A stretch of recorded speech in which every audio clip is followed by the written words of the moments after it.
Terima kasih Bapa di dalam surga, betapa besar anugerah-Mu bagi kami semua. Pujian ini mengingatkan kepada kami bahwa tidak ada yang lebih besar yang ada di dunia ini. Tidak ada yang lebih besar apa yang kami miliki kecuali anugerah yang Tuhan sudah berikan kepada kami. Keselamatan yang Tuhan sudah berikan kepada kami. Hidup kekal yang Tuhan sudah jaminkan kepada kami. Itulah yang terbesar dari hidup kami. Karena semua yang ada di dunia ini pada saatnya akan lenyap. Segala yang kami miliki, segalanya akan bisa lenyap dari kehidupan kami. Hanya satu yang tidak bisa lenyap, yaitu anugerah-Mu yang besar dalam hidup kami. Terima kasih Tuhan, terima kasih. Terima kasih Bapa. Lebih jauh berbicaralah kepada kami Tuhan. Sore hari ini kami memerlukan firman-Mu. Kami menundukkan hati dan pikiran kami, mempersiapkan diri kami untuk firman Tuhan, agar firman Tuhan malam hari ini yang kami baca, yang kami dengar dan kami renungkan akan menjadi kekuatan bagi kami, menjadi berkat bagi kami, untuk kami terus menjalani hidup kami dengan kemenangan demi kemenangan. Kami menjalani hidup kami dengan percaya kepada firman Tuhan. Kami menjalani hidup kami dengan tetap melihat kepada Engkau sebagai Tuhan dan Juru Selamat kami. Terima kasih Tuhan. Kami siapkan diri kami, berbicaralah kepada kami di dalam nama Tuhan Yesus. Kami sudah berdoa dan kami mengucap syukur. Sama-sama kita berkata, amin. Silakan duduk Bapak Ibu Saudara. Puji Tuhan, shalom. Coba lihat kiri kanan lagi, muka belakang, berikan senyuman. Ya, itulah kita sudah memiliki anugerah yang terbesar dari hidup kita yang Tuhan sudah berikan. Puji Tuhan Bapak Ibu Saudara-saudara. Pada sore hari ini atau malam hari ini saya ingin mengajak kita merenungkan firman Tuhan mengenai panggilan hidup. Panggilan hidup orang percaya. Ini ada kaitannya sebetulnya dengan khotbah dari Hari Nasional Kaum Muda yang beberapa waktu lalu. Jika Bapak Ibu Saudara mengikuti, ya, mendengar dengan seksama dan tentunya juga sudah melakukan. Saya yakin segala firman yang dilakukan itu pasti kita ingat. Amin. Setiap firman yang kita lakukan pasti tidak akan kita lupakan, kecuali kita hanya mendengar saja dan tidak melakukannya. Bisa jadi itu lupa, saudara-saudara. Nah, jadi saudara-saudara, pada sore hari ini saya ingin mengajak kita merenungkan dari 2 Timotius pasal yang keempat, ayat pertama sampai yang ke-8. 2 Timotius pasal yang keempat, ayat pertama sampai yang ke-8. Mari kita perhatikan ayat-ayat ini dan saya akan bacakan bagi kita semua. Bapak Ibu dipersilakan melihat di dalam Alkitab Bapak Ibu Saudara masing-masing. Masih suka bawa Alkitab beribadah? Amin. Haleluya. Masih ada yang bawa Alkitab meskipun di handphone, saudara-saudara. Saya tidak anti dengan Alkitab yang ada di handphone ya. Justru saya mengajak Bapak Ibu Saudara menggunakan teknologi yang ada ya. Jangan takut menggunakan teknologi yang ada. Hanya kita harus bijaksana menggunakan teknologi itu. Jadi Bapak Ibu Saudara, kalau bisa dan bukan kalau bisa, harus ya di handphone Bapak Ibu Saudara itu ada Alkitab. Amin. Kalau yang belum ada, bertobatlah dan mulai malam hari ini installah itu ya Alkitab, karena udah gratis, tidak seperti dulu. Kalau beli Alkitab mahal, beli Alkitab dalam bentuk buku itu tidak murah, saudara-saudara. Mungkin bisa jadi alasan kita tidak bawa Alkitab ke gereja. Tapi sekarang siapa yang di sini tidak punya handphone? Semuanya punya handphone. Haleluya. 2 Timotius 4 ayat 1 sampai 8. Di hadapan Allah dan Kristus Yesus yang akan menghakimi orang yang hidup dan yang mati, aku berpesan dengan sungguh-sungguh kepadamu demi penyataannya dan demi kerajaannya. Beritakanlah firman, siap sedialah, baik atau tidak baik waktunya, nyatakanlah apa yang salah, tegurlah dan nasihatilah dengan segala kesabaran dan pengajaran. Ayat 3. Karena akan datang waktunya, orang tidak dapat lagi menerima ajaran sehat, tetapi mereka akan mengumpulkan guru-guru menurut kehendak mereka untuk memuaskan keinginan telinga mereka. Mereka akan memalingkan telinganya dari kebenaran dan akan membukanya bagi dongeng-dongeng. Tetapi kuasailah dirimu dalam segala hal. Sabarlah menderita, lakukanlah pekerjaan pemberitaan Injil, dan tunaikanlah tugas pelayananmu. Mengenai diriku, darahku sudah mulai dicurahkan sebagai persembahan, dan saat kematianku sudah dekat. Aku telah mengakhiri pertandingan yang baik. Aku telah mencapai garis akhir dan aku telah memelihara iman. Ayat yang ke-8, sekarang telah tersedia bagiku mahkota kebenaran yang akan dikaruniakan kepadaku oleh Tuhan, Hakim yang adil pada harinya, tetapi bukan hanya kepadaku, melainkan juga kepada semua orang yang merindukan kedatangannya. Nah, Bapak Ibu Saudara-saudara, ya, semua ahli Alkitab itu sepakat bahwa ada 3 panggilan orang percaya, atau seringkali disebut dengan 3 panggilan gereja. Ya, jikalau di dalam Perjanjian Baru, maka dibagi dalam 3 bagian ini, Bapak Ibu Saudara. Panggilan gereja atau panggilan hidup orang percaya. Yang pertama adalah panggilan koinonia. Apa itu panggilan koinonia? Ya, koinonia itu yang dalam bahasa asli Alkitab kita berarti persekutuan, seperti yang ada pada kita malam hari ini, di mana kita beribadah, kita bersekutu. Ini disebut dengan panggilan koinonia. Oleh sebab itu Tuhan selalu mengingatkan kita, jangan kita meninggalkan panggilan ini, saudara-saudara. Karena memang di dalamnya akan ada banyak pengajaran, akan ada banyak hal-hal khusus yang Tuhan berikan di dalam persekutuan kita. Itulah sebabnya waktu kita bersekutu secara online beberapa tahun kemarin, ya, waktu COVID yang lalu ibadah kita itu online. Memang terjadi perdebatan, terjadi pro kontra, karena memang sepertinya tidak sesuai dengan Alkitab yang mengatakan bahwa persekutuan orang percaya itu atau koinonia itu adalah seperti kita malam hari ini, atau berkumpul bersama, bukan seperti yang lalu di rumah masing-masing. Berkumpul sih ya di dalam online itu, tetapi tidak berkumpul bersama kita. Ada bedanya enggak, saudara-saudara? Pasti ada bedanya kan? Ya, bagaimana kita kumpul bersama dengan kalau di rumah masing-masing kita beribadah. Nah, tetapi karena memang itu situasi khusus, ya tentunya puji Tuhan kita kembali lagi bisa beribadah malam hari ini, berkumpul bersama, ya seperti sebelum-sebelumnya. Puji Tuhan pandemi hanya 2 tahun saja, ya. Jadi 2 tahun itulah kita yang ibadahnya tidak bisa berkumpul lagi. Lalu yang kedua, saudara, panggilan gereja atau panggilan orang percaya adalah diakonia. Apa itu diakonia? Diakonia itu adalah pelayanan sosial atau memberi secara sosial. Ya, Bapak Ibu Saudara bisa lihat di Alkitab ada contoh-contoh di dalam Kisah Para Rasul pasal 2, ya, Kisah Para Rasul pasal 6, ya, pemberian kepada janda-janda, ya, pemberian kepada anak-anak yang terlantar, pemberian kepada panti asuhan dan sebagainya. Itu tugas gereja juga, tugas kita sebagai orang percaya untuk kita melakukan panggilan memberi, ya, sosial, secara sosial. Dan yang ketiga adalah panggilan marturia atau bersaksi atau memberitakan Injil. Nah, Bapak Ibu Saudara-saudara, apa yang menjadi teks kita tadi itu merupakan panggilan yang ketiga yang Paulus sampaikan kepada Timotius. Ya, Paulus ingin supaya Timotius menjalankan panggilan yang ketiga ini, yaitu apa? Memberitakan Injil di ayat yang kedua tadi. Ayat kedua, Paulus mengatakan, beritakanlah firman, siap sedialah, baik atau tidak baik waktunya. Ya. Nyatakanlah apa yang salah, tegurlah dan nasihatilah dengan segala kesabaran dan pengajaran. Jadi panggilan kesaksian, Bapak Ibu Saudara. Ya, tentunya yang diberitakan adalah Kristus, ya. Kalau dalam bahasa asli Alkitab kita itu pakai kata logon, ya, atau logos. Sering Bapak Ibu Saudara melihat kata-kata logos atau mendengar istilah logos. Tapi dalam teks kita ini menggunakan kata logon yang artinya sama, yaitu Yesus Kristus.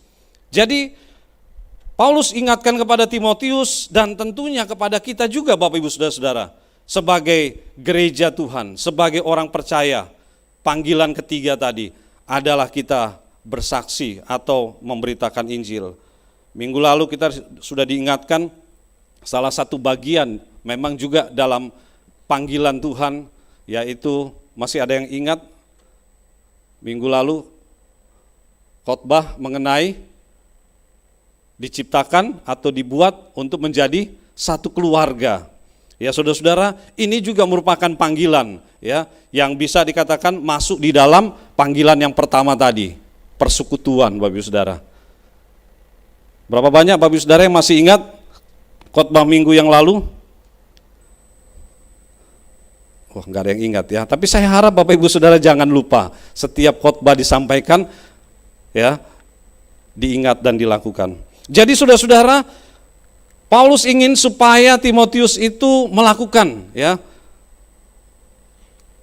panggilan yang ketiga ini, yaitu memberitakan Injil. Tapi bukan hanya melakukan Bapak Ibu Saudara. Dalam teks kita tadi ayat 1 sampai 8 itu Paulus mengingatkan kepada Timotius ya, bukan hanya melakukan tetapi juga menyelesaikan. Persoalannya tidak sedikit kepada orang Kristen sampai hari ini atau yang ada hari ini, mereka mau melakukan tapi tidak mau menyelesaikan atau tidak sampai menyelesaikannya. Dan ini pun bisa terjadi kepada siapa saja saudara-saudara.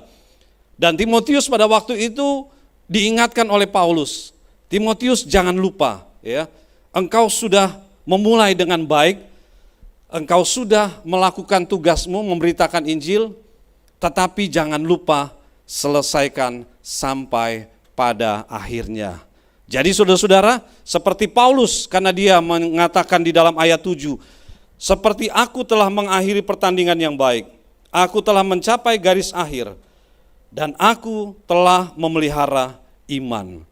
Jadi saudara-saudara, ya 3 kata ini sebenarnya sedang mau mengingatkan Timotius pada waktu itu dan tentunya kepada kita pada hari ini adalah supaya kita jangan lupa melakukan dan menyelesaikan bagian yang ketiga tadi dari tugas orang percaya atau tugas gereja, yaitu marturia atau bersaksi, memberitakan Injil, saudara-saudara. Amin, Bapak Ibu Saudara.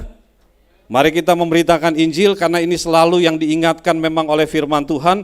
Saudara, memang memberitakan Injil itu tidak mudah, tetapi juga tentu tidak susah. Ya. Nah, dalam memberitakan Injil ini kan ada 2 yang selalu diingatkan. Yang pertama, saudara-saudara, ya, dengan kata-kata. Kalau lihat ayat 2, itu berbicara tentang bagaimana kita bersaksi atau memberitakan Injil yang disampaikan oleh Paulus kepada Timotius dengan cara berkata-kata, ya, berbicara. Setiap kita semua punya mulut, tidak ada yang tidak punya mulut ya. Semua diciptakan punya mulut ini untuk berbicara. Jangan sampai mulut yang Tuhan berikan kepada kita ini saudara-saudara kita pakai untuk bicara yang tidak-tidak. Misalnya menceritakan kejelekan orang lain, bergosip. Udah bergosip ria lagi ya, bergosip ria ya. Jangan sampai hanya kita pakai mulut ini atau kita gunakan mulut ini untuk berkata-kata yang kasar, berkata-kata yang tidak baik. Ya. Menceritakan kejelekan orang lain atau kejelekan saudara kita. Atau juga mungkin kita berkata-kata kasar kepada pasangan kita. Ya, kepada sesama kita. Nah, saudara-saudara, tidak sedikit ya orang tidak mau percaya kepada Kristus, tidak sedikit orang yang akhirnya menolak Kristus karena kata-kata orang percaya. Pada pertengahan abad 20 ini Bapak Ibu Saudara, ada seorang yang terkenal di India. Ya, barangkali Bapak Ibu Saudara yang pernah membaca kisah ini akan tahu. Ya, dia orang yang tertarik dengan kekristenan. Ya, jadi ketika pada waktu itu Inggris menjajah negara India, dan kemudian banyak orang Inggris kan memang orang Kristen ya saudara-saudara. Jadi adalah gereja di negara itu. Orang-orang Kristen berkumpul sudah melakukan tugasnya yaitu panggilan bersekutu, koinonia tadi. Nah tetapi saudara-saudara memang gereja itu ternyata hanya kumpulan orang-orang yang kulitnya putih saja. Untungnya di gereja kita tidak semua kita kulitnya putih kan. Coba lihat pasti ada kulitnya hitam. Ya, bukan bajunya yang hitam, tapi kulitnya agak gelap-gelap lah gitu ya. Agak hitam juga ada. Tapi kan tidak semua kulitnya putih. Ya puji Tuhan. Tapi pada waktu itu gereja yang ada di negara India, ya, itu kulit putih semua alias orang bule, ya, orang Inggris. Mereka beribadah. Nah, satu kali saudara-saudara masuklah orang asli, orang India ini ikut beribadah. Tentunya pakaiannya berbeda saudara-saudara ya, jelas dari penampilannya berbeda. Dan kulitnya juga berbeda, karena orang India kulitnya kebanyakan hitam-hitam ya. Dia masuk ke gereja itu ingin mendengarkan khotbah yang disampaikan oleh pendeta, ingin mendengar firman Tuhan yang disampaikan oleh pendeta, kemudian dia mau duduk di gereja, tapi karena penuh di bagian belakang, dia ke depan duduknya saudara-saudara. Tapi sebelum sampai ke depan sudah dicegat sama jemaat yang ada, atau sama mungkin pelayan juga di situ. Maaf Pak, tidak boleh masuk. Padahal dia tadinya mau duduk, ini bilang tidak boleh masuk. Ya. Dilarang orang ini saudara-saudara untuk masuk di dalam beribadah. Dan saudara-saudara, apa yang terjadi dengan orang ini? Tentunya dia kecewa, dia merasa tidak diterima. Ya. Dengan singkat kemudian dia pergi. Dan kemudian apa yang terjadi saudara? Kemudian orang ini beberapa tahun kemudian menjadi seorang tokoh yang terkenal dan menjadi panutan di India. Namanya Mahatma Gandhi. Seorang tokoh besar di India yang kemudian dia menceritakan dalam kisah hidupnya bahwa sebetulnya dengan Yesus itu betapa dia menghormati dan menghargai. Dia mendengar ajaran, bukan mendengar saja ya sebelum masuk gereja, tapi dia membaca dari apa yang Yesus katakan, apa yang Yesus ajarkan itu sungguh luar biasa. Sampai dia mengatakan rasanya tidak ada ajaran yang lebih hebat daripada ajaran yang diajarkan oleh Tuhan Yesus.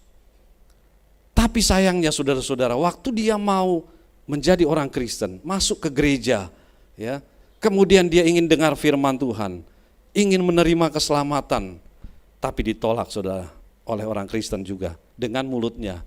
Maaf Bapak tidak boleh masuk. Ya, nggak tahu ada kata-kata kasar lain barangkali. Tapi singkatnya Mahatma Gandhi sampai akhir hidupnya tidak pernah menjadi percaya kepada Kristus. Padahal kalau dia mungkin percaya kepada Kristus, saudara-saudara, mungkin sudah berbeda ceritanya karena dia seorang tokoh yang besar kan.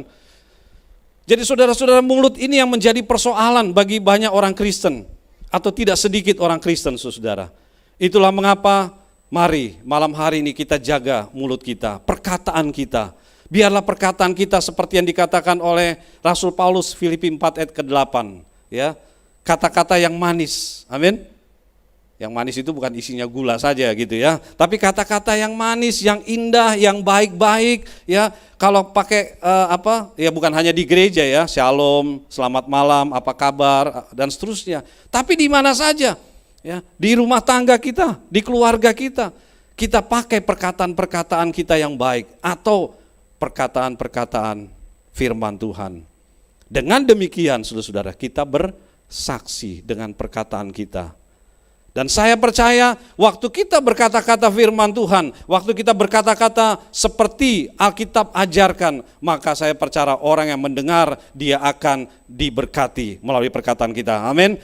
Perkataan kita bisa memberkati. Di dalam surat Yakobus juga diingatkan bahwa mulut ini ya memang bisa mengutuk, tetapi juga bisa memberkati. Ya. Dan kita diingatkan supaya perkataan kita ini, mulut kita dipakai untuk bersaksi. Saya yakin orang yang mendengar pasti akan diselamatkan waktu kita bicara perkataan-perkataan yang baik atau sesuai firman Tuhan. Tapi juga saudara-saudara, tidak hanya dengan perkataan, karena di dalam ayat-ayat tadi yang kita baca, ayat 5 itu juga sedang menunjuk kepada apa yang namanya perbuatan. Ya. Bahwa di dalam memberitakan Injil itu bukan hanya kata-kata yang bisa kita sampaikan, berbicara tentang Kristus, berbicara tentang keselamatan. Tetapi melalui perbuatan kita juga kita bisa sampaikan tersebut. Bagaimana caranya? Ya seperti yang kita lakukan. Setiap minggu kita setia beribadah. Seperti Bapak Ibu Saudara. Saya percaya Bapak Ibu Saudara sedang memberi kesaksian kepada orang lain. Amin. Saya kadang-kadang kalau jalan sampai di lampu merah sini saudara-saudara, ya, saya sudah pasti memastikan mereka yang berjalan itu dari lampu merah ke sini, yang bajunya rapi-rapi, itu pasti ke gereja. Dan itu pasti jemaat di jam 6 sore. Amin. Jadi bisa menjadi kesaksian. Mungkin ada orang yang bertanya, mau kemana Bu? Mau kemana Mbak? Ya kan? Ya, kita bisa berkata-kata setelah itu. Ya, kalau sudah ditanya. Lalu kita berkata, saya mau ke gereja. Apa itu gereja? Ya, saya yakin mungkin jarang memang ada orang yang nggak ngerti gereja. Tapi pasti ada saja orang yang nggak tahu apa itu gereja. Lalu kalau dia tidak tahu gereja, ya kita jelaskan. Kita beritahu atau kita bersaksi kepada orang itu. Jadi Bapak Ibu Saudara-saudara, bersaksi bukan hanya berkata-kata. Atau mungkin kita berkata, aduh Pak, saya susah berbicara. Tapi kalau kita tadi melakukan dengan perbuatan, maka itu bisa menjadi pintu kita berkata-kata kepada orang lain. Ngapain ke gereja Bu? Ngapain ke gereja Mbak? Ngapain ke gereja Mas? Saya mau beribadah. Oh, ibadah kan bisa di rumah. Beda Pak kalau saya datang ke gereja dengan di rumah. Lalu kita mulai ceritalah bagaimana saya diibadah di gereja, bagaimana saya merasakan hadirat Tuhan di gereja, bagaimana saya dijamah hati saya oleh Tuhan, saya diubahkan ketika saya datang beribadah ke gereja. Itu sudah menjadi kesaksian kita kepada orang yang bertanya kepada kita, menjadi kesaksian bagi orang lain, saudara-saudara. Sekali lagi, Tuhan mau kita menggenapi atau melakukan bagian yang ketiga daripada tugas gereja tadi, atau tugas panggilan orang percaya, yaitu bersaksi. Amin Bapak Ibu Saudara, kita mau bersaksi, amin. Memenuhi panggilan gereja yang ketiga, marturia, bersaksi. Saya yakin mungkin kita semua juga sudah melakukan bagian yang kedua, ya, memberi secara sosial. Tapi kalaupun ada yang belum, ya mari kita lakukan, ya, memberi kepada orang yang membutuhkan, kepada kata firman Tuhan, ya, janda-janda yang membutuhkan. Kenapa dikatakan tidak ada duda-duda ya di situ ya saudara? Ya, padahal saya tahu juga ada duda-duda yang perlu bantuan. Ya, tapi saudara-saudara, maksudnya ayat ini adalah pokoknya kita memberi kepada orang yang membutuhkan. Amin. Kepada panti asuhan atau siapa saja, kepada rekan kita juga yang mungkin membutuhkan, kita memberi. Yang pasti kita menjalankan tugas kita yang kedua, yaitu panggilan diakonia atau panggilan memberi. Dan yang pertama tadi, panggilan koinonia seperti yang kita lakukan. Puji Tuhan, saudara, kita sudah pernah mencapai 350 dalam ibadah kita, amin. Dan itu sesuatu yang pernah kita inginkan sama-sama. Kalau Bapak Ibu Saudara ingat beberapa tahun lalu, doa kita di dalam ibadah jam 6 sore ini akan hadir 350 orang, dan itu sudah ada di data pada waktu itu atau dalam kebaktian kita. Dan saudara-saudara, di Alkitab pun memang kalau kita melihat Pak Rasul Paulus, dia adalah seorang yang menjadi contoh daripada memenuhi panggilan bersaksi. Memang Bapak Ibu Saudara ya, dikatakan sebelum dia bertobat dia orang jahat, ya kan? Kemudian dia bertobat, ya, menerima Kristus, ya, dan memberitakan Injil.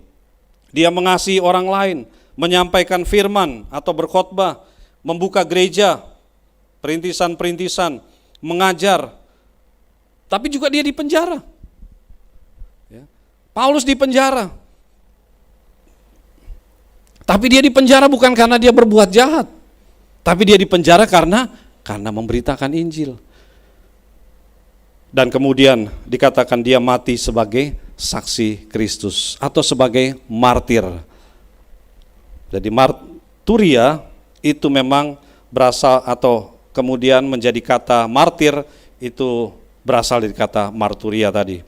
Jadi Bapak Ibu Saudara-saudara, Tuhan mau kita sama-sama melakukan dan menyelesaikan tugas kita yang ketiga, yaitu bersaksi. Katakan sebelah kanan kiri Bapak Ibu Saudara, mari kita bersaksi.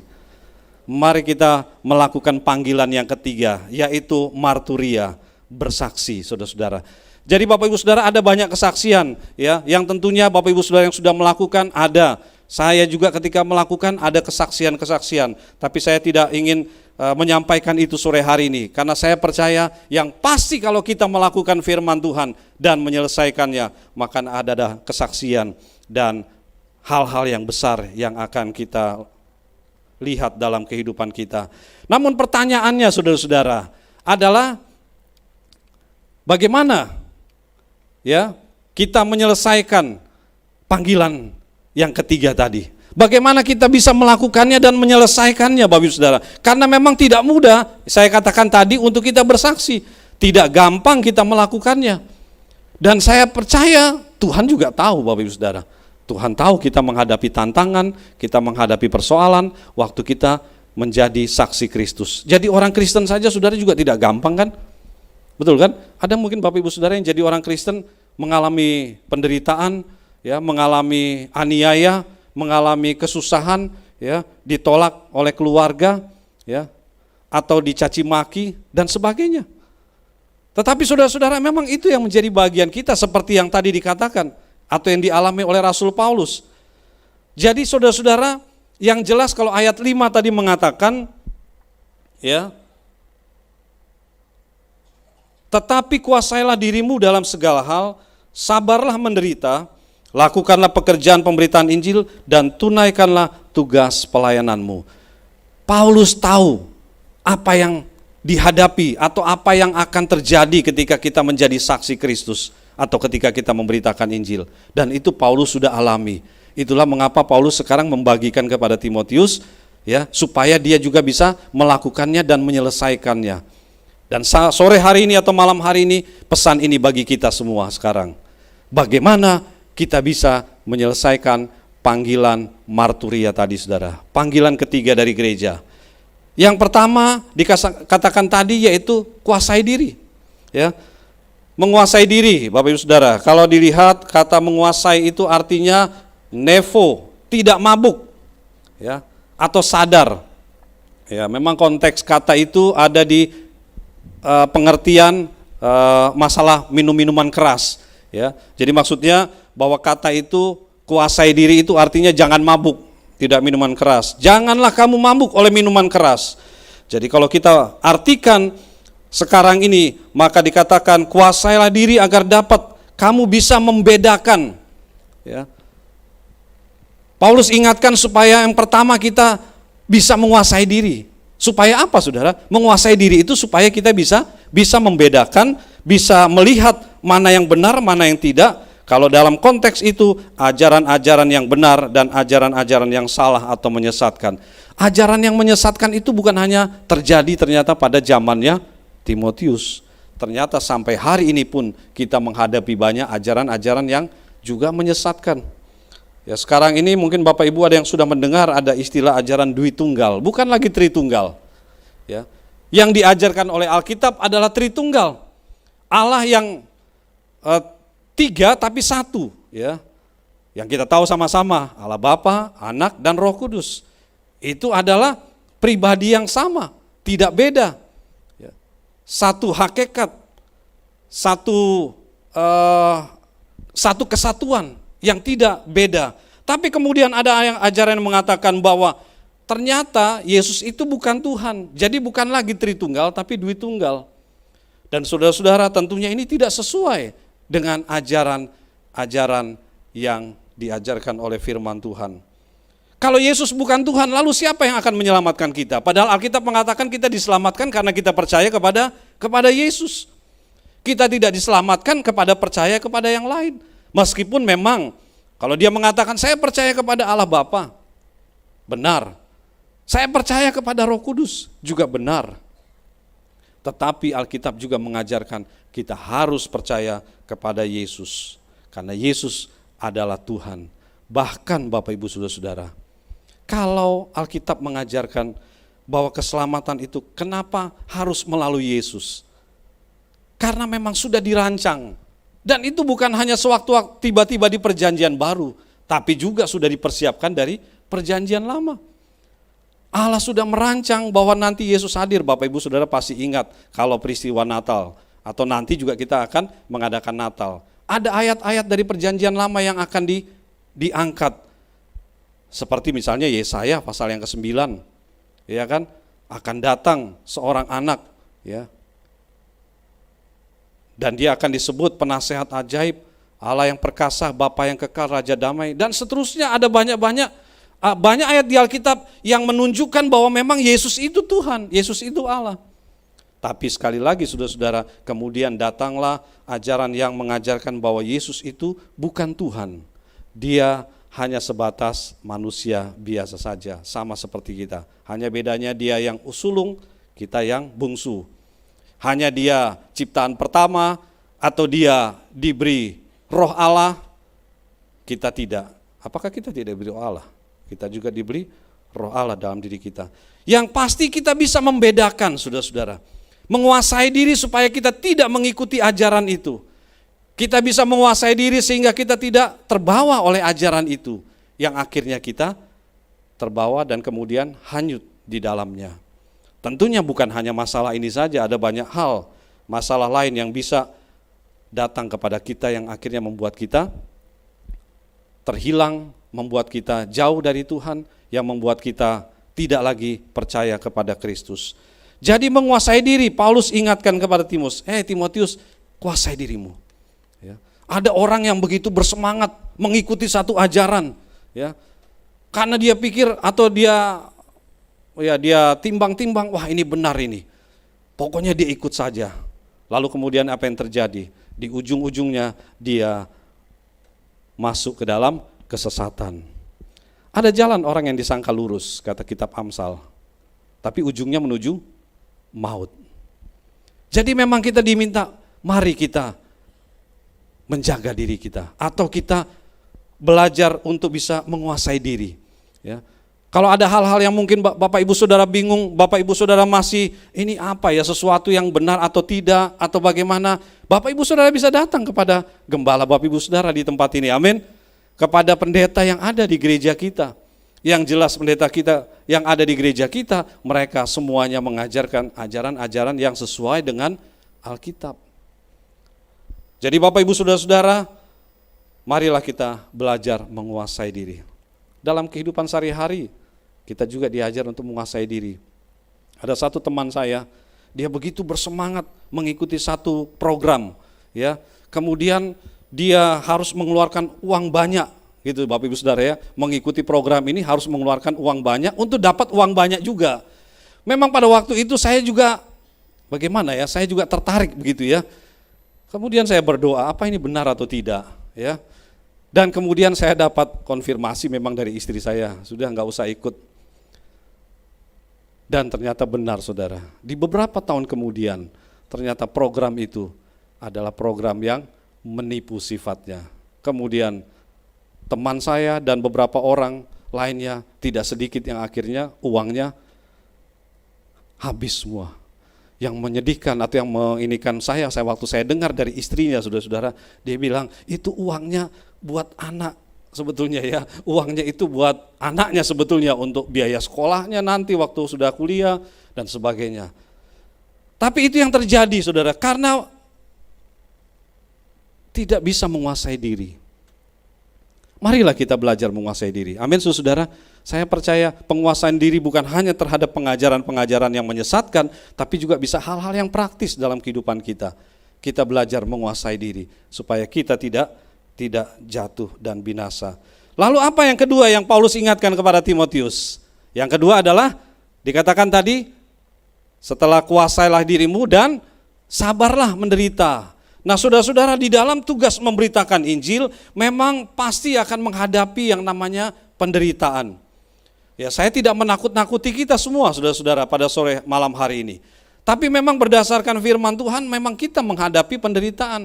Walaupun penderitaannya tidak selalu sama satu dengan yang lainnya. Kesusahannya tidak selalu sama. Tapi kita pasti menghadapi yang namanya penderitaan. Lalu Paulus ingatkan, waktu kita menderita, sabarlah menderita. Waktu Timotius menghadapi penderitaan, Timotius diingatkan supaya sabarlah Timotius ya. Karena penderitaan itu tidak selamanya, hanya sementara. Jadi kalau kata sabar di situ ya, kakopateia artinya menderita penderitaan ya. Memang menderita penderitaan, bukan menderita kesenangan. Ya, menderita penderitaan. Dalam hal ini konteksnya melakukan firman Tuhan atau melakukan Injil. Ya.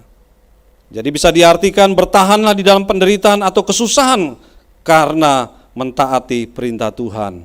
waktu kita mentaati perintah Tuhan, memang tidak sedikit kita menderita. Bukankah beberapa saudara juga mengalami ini, saudara? Waktu saudara mau beribadah misalnya, yang muda-muda biasanya ya, anak muda biasanya, mau ke gereja lalu temannya bilang begini, ngapain ke gereja?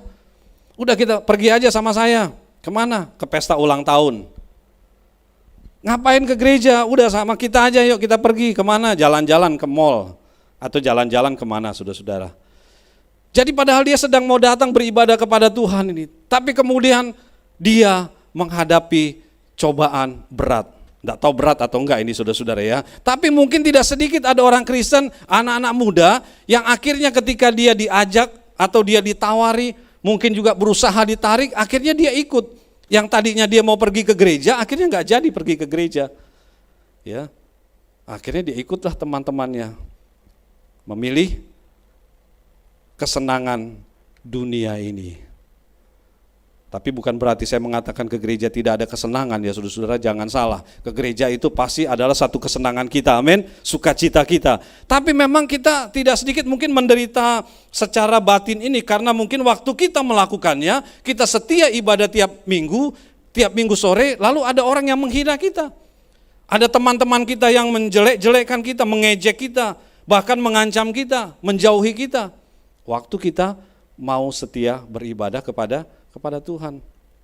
Saya ingat waktu saya masih muda, ya, walaupun saya dilahirkan dari kandungan Kristiani, saudara-saudara, Kristen, mama saya Kristen, nenek moyang saya Kristen, tetapi saudara-saudara, hidupnya memang tidak benar, ya, hidup saya pada waktu itu belum bertobat. Jadi ke gereja itu hanya sebagai apa ya, kebiasaan saja, saudara. Bahkan beberapa kali saya diancam oleh orang tua. Kalau kamu nggak ke gereja, nggak dikasih uang jajan. Ya mau nggak mau saya ke gereja. Karena kalau tidak ke gereja, tidak dikasih uang jajan. Nah saudara-saudara, tetapi justru dalam saya melakukan itu, tidak sedikit saya malah berkata kepada teman saya begini, nggak usahlah ke gereja-gereja lagi. Atau nggak usahlah rajin-rajin ke gereja. Ya. Padahal sudah Kristen lama, sudah jadi atau sudah sering ke gereja, tetapi saudara-saudara itu yang saya lakukan. Kemudian ketika bertobat saya tidak lakukan. Saya pernah menghujat Tuhan, menghujat perjamuan, saudara-saudara. Setiap malam minggu saya dengan teman-teman ada perjamuan kudus, tapi bukan pakai roti dan anggur, tapi pakai kita makan somai, kemudian minumnya anggur cap orang tua, atau minumnya vodka, atau minumnya apalah. Pokoknya bilangnya kita tuh perjamuan kalau setiap malam minggu ya. Gantian pindah-pindah di rumah ini, rumah sana gitu kan. Menurut saya, kemudian saya sadar itu adalah tindakan menghujat Tuhan, menghujat perjamuan suci, saudara-saudara. Karena memang perjamuan suci itu adalah perjamuan kudus yang sakral.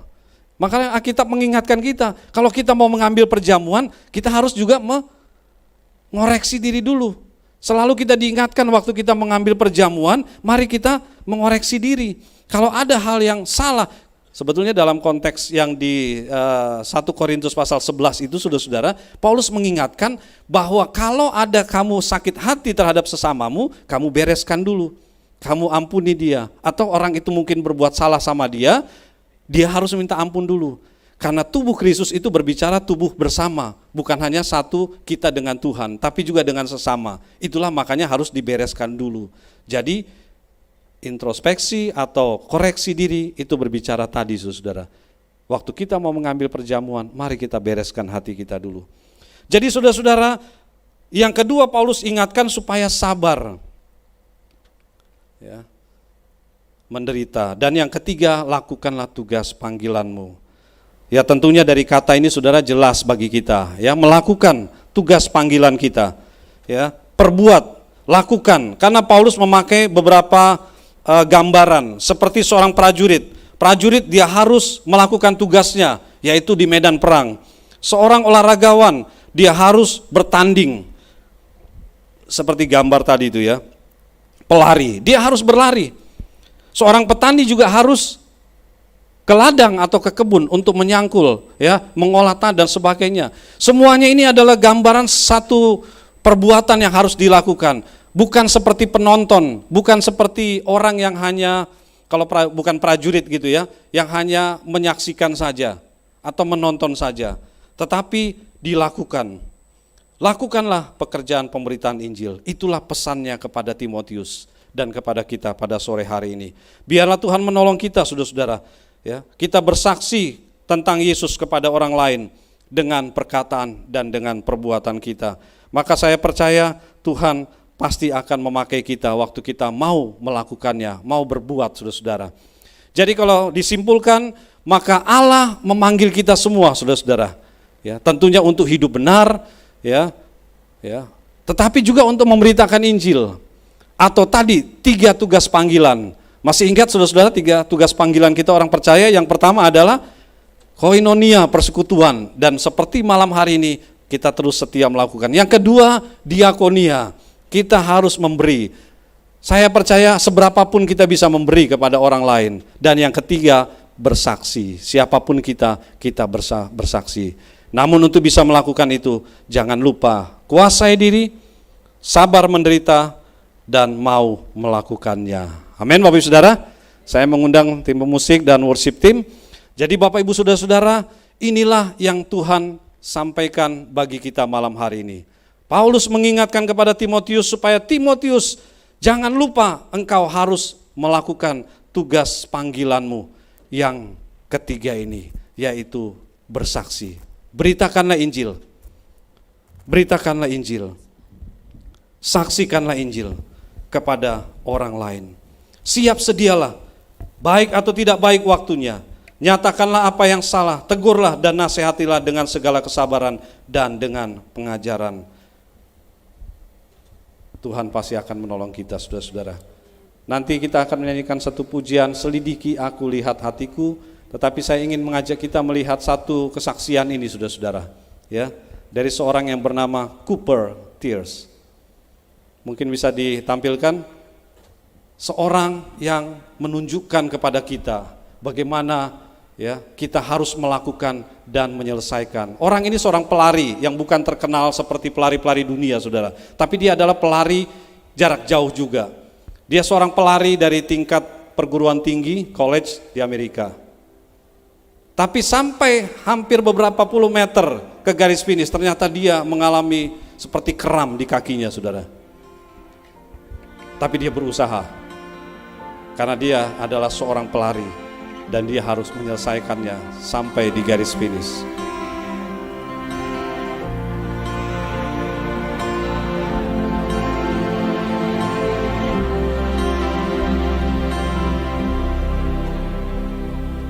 Kau hiasi kehidupanku dengan berusaha sekuat tenaga. Dia harus selesaikan tugasnya sebagai pelari sampai di garis finish, saudara-saudara. Penuh dengan harapan, aku ada saat ini, semuanya karena kasih-Mu. Aku hidup hari ini, semua berkat kemurahan-Mu. Akhirnya dia berhasil mencapai garis finish meskipun dengan tertatih-tatih, dengan begitu penderitaan, tapi dia sedang mau menyelesaikan tugas panggilannya sebagai pelari di kampusnya itu, saudara. Hal yang sama juga dengan kita. Tuhan mau kita mengerjakannya dan menyelesaikan. Mungkin memang kita menghadapi masalah, saudara, menghadapi tantangan waktu kita melakukan tugas pemberitaan Injil ini. Atau mungkin bukan hanya tugas pemberitaan Injil, tugas yang kedua, diakonia, atau yang pertama, koinonia tadi. Mungkin kita juga sedang menghadapi tantangan, tapi jalanilah terus. Amin Bapak Ibu Saudara, kita lakukan terus. Karena itu adalah tugas kita, dan kita percaya kita bisa menyelesaikannya. Karena juga Tuhan menyediakan Roh Kudus bagi kita untuk kita bisa selesaikan tugas kita. Ketika kita sudah menyelesaikan tugas kita, apa yang tadi Paulus katakan, tersedia mahkota bagiku. Tapi juga bukan tersedia mahkota bagiku, tapi juga bagi setiap orang yang mau melakukannya, mereka akan menerima mahkota. Mari kita berdiri bersama-sama, kita naikkan pujian ini. Selidiki aku, lihat hatiku.